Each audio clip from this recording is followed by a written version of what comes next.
relationship with God always begins at the point of revelation. You cannot have a relationship with a God that has not been revealed to you. You cannot have a relationship with a God who has not made himself known to you. And in the story of Saul on the road to Damascus, what we find is not Saul making any steps towards God, but God interrupting Saul's plan and God initiating a relationship by revealing himself to Saul. God initiated it. It's kind of like those game shows, those TV game shows that say, and what's behind curtain number 3? And all of a sudden the curtain opens and it's a brand new car. The curtain's opening didn't make the car manifest or pop into existence. The car was always there. It was just hidden by a veil, by a curtain.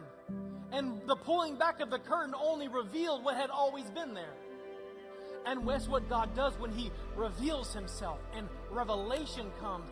And it's not that God is just now all of a sudden there, but God now pulls back the curtain and reveals himself as the God who's always been there.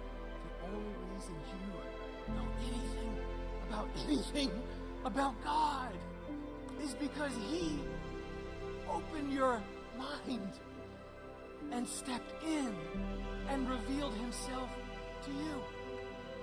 And this is God's pattern. God finds somebody who's completely maybe oblivious, if I can use that term, and God interrupts their life and reveals himself to them and initiates a relationship with them. God did this to Abraham. God comes to Abraham and says, I want to make a covenant with you.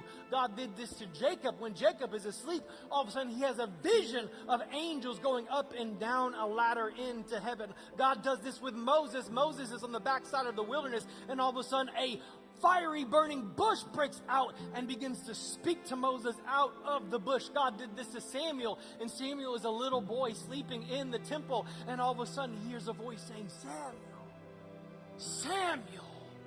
And God is the one who initiates the relationship. It is not something that I can conjure up. It's not something I can pull myself up by the bootstraps. It's not something that I can make happen. I cannot twist God's arm. I am literally depending on him, that if I am going to know him, he's got to introduce himself to me.